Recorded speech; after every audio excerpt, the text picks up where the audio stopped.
দর্শক, নতুন বছরে নতুন বই বিতরণ এবং শিক্ষক ও শিক্ষার্থীদের প্রত্যাশা নিয়ে আলোচনার জন্য আমাদের সঙ্গে আজ স্টুডিওতে উপস্থিত আছেন জাগো নিউজের স্টাফ রিপোর্টার হাসান আদিব। আপনাকে আমন্ত্রণ আমাদের আজকের আলোচনায়। ধন্যবাদ। নতুন বছরের প্রথম দিনে পাঠ্য বই বিতরণের আয়োজন, কিন্তু শোকের আবহে আমরা যেমনটা জানি যে বই উৎসব হলো না এবং আগে থেকেই নির্দেশনা ছিল বই উৎসব না হওয়ার। সব মিলিয়ে আসলে আজকের দিনটি কেমন গেল? ধন্যবাদ। আপনি জানেন যে গত 30শে ডিসেম্বর সাবেক প্রধানমন্ত্রী বেগম খালেদা জিয়ার মৃত্যুর পরে কিন্তু আসলে এই যে পাঠ্য বই বিতরণে আগে থেকেই যে একটি উৎসব হবে না এই নির্দেশনা ছিল, কিন্তু তারপরও একটি নির্দেশনা ছিল যে স্ব স্কুল মানে নিজেদের উদ্যোগে কিছু অনুষ্ঠানের আয়োজন করবে এবং সেখানে প্রাথমিক বিদ্যালয়গুলোতে যেমন সেখানে মা সমাবেশ হওয়ার কথা ছিল। এছাড়া সেই মা সমাবেশে গণভোটের জন্য কিছু সচেতনতামূলক কর্মকাণ্ডের কথা বলা হয়েছিল, কিন্তু সব মিলিয়ে এই যে রাষ্ট্রীয় শোক চলছে, আপনি জানেন যে 31শে ডিসেম্বর থেকে 2 জানুয়ারি পর্যন্ত এই রাষ্ট্রীয় শোকের কারণে এবার কোনোভাবেই বই উৎসব করা যাবে না বলে তাৎক্ষণিক সিদ্ধান্ত দেওয়া হয় এবং সেই সিদ্ধান্তের আলোকেই কিন্তু আজকে বই উৎসব ছাড়া শ্রেণীকক্ষে বসে শিক্ষার্থীরা শিক্ষকদের হাত থেকে পাঠ্য বই নিয়েছে।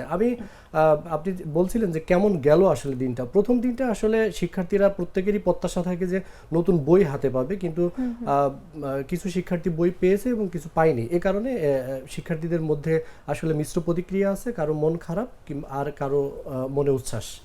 একদমই তাই। এবং আমরা যেমনটা জানি একদিকে কিন্তু প্রাথমিকের শিশুদের একটা উচ্ছ্বাস দেখতে পাচ্ছি সকাল থেকে, এবং অপেক্ষায় আছে কিছু মাধ্যমিকের শিক্ষার্থীরা।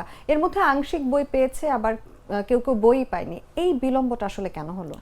ধন্যবাদ। আপনি আসলে জানেন যে প্রতি বছর পাঠ্য বই যে প্রস্তুতের কাজ শুরু হয় সেটি কিন্তু মার্চ থেকে শুরু করে জাতীয় শিক্ষাক্রম এবং পাঠ্যপুস্তক বোর্ড, এবং এই বই প্রস্তুত করে কিন্তু নভেম্বরের 30 তারিখের মধ্যে সারা দেশের সব উপজেলা শিক্ষা অফিসে পৌঁছে দেওয়ার একটি পরিকল্পনা তাদের থাকে এবং এই রোডম্যাপ নিয়েই কিন্তু প্রতি বছর এনসিটিবি কাজ শুরু করে। কিন্তু অত্যন্ত দুঃখের বিষয় সেটি হলো যে এই যে 2010 সাল থেকে 2026 শিক্ষাবর্ষ এটি শুরু হলো, এই বিগত 16 বছরে কোনো বারই জাতীয় শিক্ষাক্রম এবং পাঠ্যপুস্তক বোর্ড তারা কিন্তু সময় মতো পাঠ্য বই দিতে পারছে না।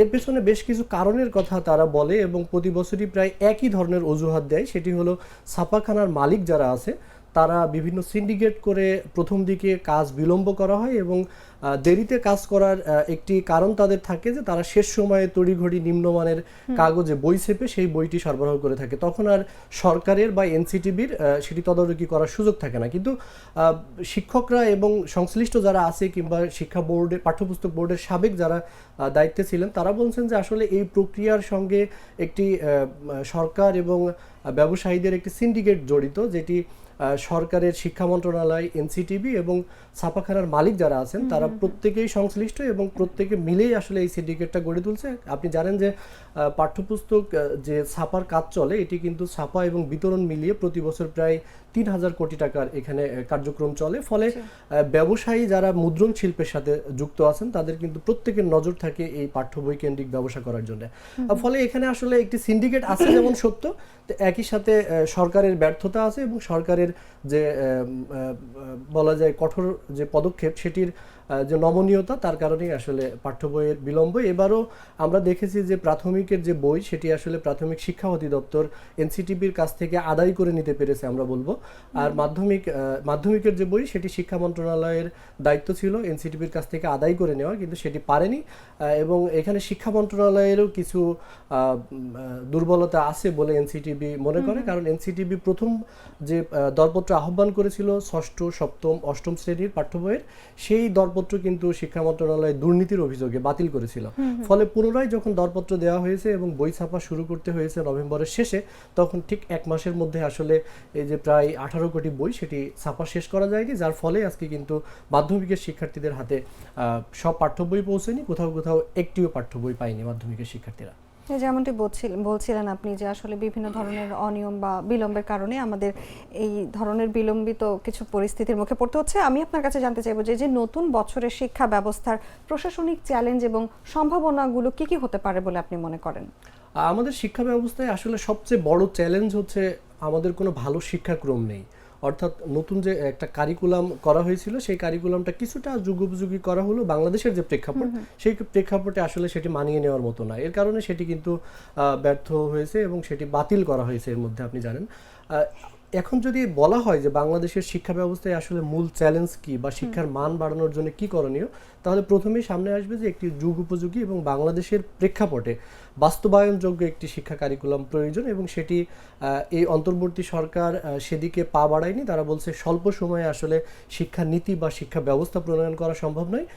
শিক্ষা ব্যবস্থা একটি দীর্ঘমেয়াদী প্রসেস, যার কারণে তারা আসলে রাজনৈতিক যে সরকার অর্থাৎ নির্বাচিত সরকার যে আসবে তাদের উপরে এই দায়টা দিয়ে রেখেছেন। আমরা দেখছি, আমরা জানি যে ফেব্রুয়ারি মাসের 12 তারিখে জাতীয় নির্বাচন হবে, এবং সেই নির্বাচনের পরে যদি যে সরকার আসবে তারা আসলে কি ধরনের শিক্ষা ব্যবস্থা প্রণয়নের উদ্যোগ নেয় সেটি আসলে আমাদের দেখতে হবে। এর পাশাপাশি আরও কিছু ছোট ছোট চ্যালেঞ্জ আছে, সেটি হলো শিক্ষা যে প্রশাসন আছে সেই প্রশাসনের চেইন অফ কমান্ডে ব্যাপক দুর্নীতি অনিয়ম আমরা দেখতে পাই, এবং এই দুর্নীতি অনিয়মের কারণে কিন্তু আমরা মানসম্পন্ন যে শিক্ষক তাদেরকেও আমরা পাই না, যোগ্য এবং দক্ষ শিক্ষক।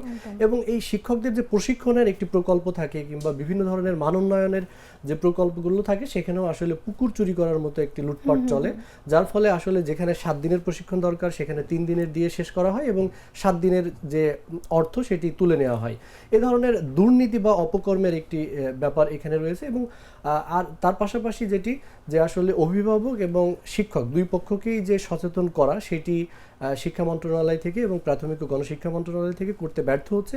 এর পাশাপাশি আরেকটি বিষয় এবছর হতে পারে যে নতুন সরকার আসার পরে শিক্ষকরা যে দীর্ঘদিন ধরে বিভিন্ন বেতন ভাতা বাড়ানোর দাবি দেওয়া করে আসছিলেন, সেই বেতন ভাতা বাড়ানোর দাবি দেওয়া কিন্তু নতুন করে আবার শুরু হতে পারে। তফসিলের কারণে সেই আন্দোলনগুলো এখন স্থগিত আছে। ধারণা করা হচ্ছে যে নতুন সরকার আসলে তারা হয়তো বা বিশেষ করে প্রাথমিক বিদ্যালয়ের শিক্ষকরা যে আন্দোলন দীর্ঘদিন করছিলেন 10ম গ্রেডের দাবিতে সেটি, এবং মাধ্যমিকের শিক্ষার্থীদের শিক্ষকদের এমপিও শিক্ষকদের অনেক ধরনের দাবি দেওয়া আছে, সেগুলো নিয়ে হয়তো বা আবার তারা সোচ্চার হতে পারেন। সেটি শিক্ষা ব্যবস্থায় নতুন সংকট তৈরি করতে পারে, কিন্তু সরকার যদি সেটি ভালোভাবে মোকাবেলা করতে পারে তাহলে নিশ্চয়ই সেটিও সম্ভাবনার। একদমই তাই। এবার একটু জানতে চাইবো যে আমরা জানি যে আপনি সারাদিনই আজকে বই বিতরণের সেখানে আয়োজনে ছিলেন, কেমন দেখলেন নতুন বছরের শিক্ষক এবং শিক্ষার্থীদের কি কি ধরনের প্রত্যাশার কথা শুনলেন? আসলে বিগত কয়েক বছর ধরেই বই বিতরণ যে কার্যক্রম সেটি আমরা আসলে বিভিন্ন স্কুলে ঘুরে এবং যেখানে উৎসব হয় সেখানে গিয়ে কিন্তু আমরা সরেজমিন দেখি। বিগত বছরগুলোতে যে উৎসাহ বা উদ্দীপনা ছিল এবার সেটি আসলে নেই। আপনি প্রথমে আমরা বলেছি যে রাষ্ট্রীয় শোক চলার কারণে সবার মধ্যেই আসলে ওই অনুষ্ঠান বা উৎসব পরিহার করার একটা বিষয় পরিলক্ষিত হয়েছে, এবং অনেক সরকারি স্কুলে কিন্তু গতকাল রেজাল্ট দেওয়ার কথা ছিল, সেটি না হওয়ার কারণে আজকে কিন্তু সেখানে ফল প্রকাশ হয়েছে। এবং ফল প্রকাশ এবং বই বিতরণ এই দুটি ঘিরে কিন্তু শিক্ষা প্রতিষ্ঠানগুলোতে শিক্ষার্থীদের সাথে অভিভাবকদের একটি বিরাট অংশের উপস্থিতি আমরা দেখেছি। অনেক বিদ্যালয়ে গিয়ে দেখা গেছে আসলে নতুন বই পাওয়ার সঙ্গে সঙ্গে শিক্ষার্থীরা আসলে নতুন বইটি খুলছেন, তারা দেখছেন যে আসলে যেটি হয় নতুন বই পাওয়ার পরে যে নতুন বইয়ে কি কি গল্প কবিতা প্রবন্ধ আছে সেগুলো দেখছেন। আবার অভিভাবকদের অনেকেরই আগ্রহ যে বইটি মান কেমন হলো, কাগজের মান কেমন, কিংবা আসলে তার বাবা মা সন্তানের বাবা মা যে সময়ে সে ছাত্র জীবনে ছিল সেই সময়ে যে কবিতা বা প্রবন্ধগুলো ছিল সেগুলো আছে কিনা, এটি নিয়ে শিক্ষক শিক্ষার্থী এবং অভিভাবকদের মধ্যে একটি যে পারস্পরিক যে বোঝাপড়া বা পারস্পরিক আড্ডা খুনসুটি এই দৃশ্যগুলো দেখা গেছে। অনেক জায়গায় দেখা গেছে যে ভাই বোন একই সঙ্গে শিক্ষা প্রতিষ্ঠানে এসেছেন, একসঙ্গে বই নিচ্ছেন। আমি একটি বিদ্যালয়ে গেছিলাম, খিলগাঁও সরকারি উচ্চ বিদ্যালয়, সেখানে দেখলাম যে আসলে দুই ভাই বোন, একজন উপরের ক্লাসে একজন নিচের ক্লাসে। এখন আমি সেখানে কিছুক্ষণ অপেক্ষা করছিলাম, তাদের মধ্যে আসলে এক ধরনের খুনসুটি চলছিল যে আমি গত বছরই যেটি পড়েছি সেটি এবার তোমাকে পড়তে হবে, তোমাকে টিউশন না নিলেও হবে। এই ধরনের আসলে বিভিন্ন মিষ্টি মধুর স্মৃতির বিষয়গুলো আসলে অভিভাবকদেরকে স্মৃতিচারণ করছেন, এবং পাশাপাশি শিক্ষকরা কিন্তু শিক্ষার্থীদের এবার তুমি এরকম রেজাল্ট করেছো, সামনের বার তোমাকে আরও ভালো করতে হবে, এই ধরনের উৎসাহ উদ্দীপনামূলক পরিবেশ আমরা দেখেছি। একদমই তাই, বেশ ভালো লাগলো শুনে। আমাদেরও নতুন বছরে আসলে প্রত্যাশা থাকবে একটি সুস্থ শিক্ষা ব্যবস্থা, সকল দুর্নীতি কাটিয়ে। আপনাকে অসংখ্য ধন্যবাদ আমাদের সঙ্গে আজকের আয়োজনে যুক্ত থাকার জন্য। গ্লিটারের টুইন লেমন ও অ্যান্টিব্যাকটেরিয়াল ফর্মুলা বাসনকে চকচকে জীবাণুমুক্ত করে আমাদের দেয় গ্লিটার গ্যারান্টি।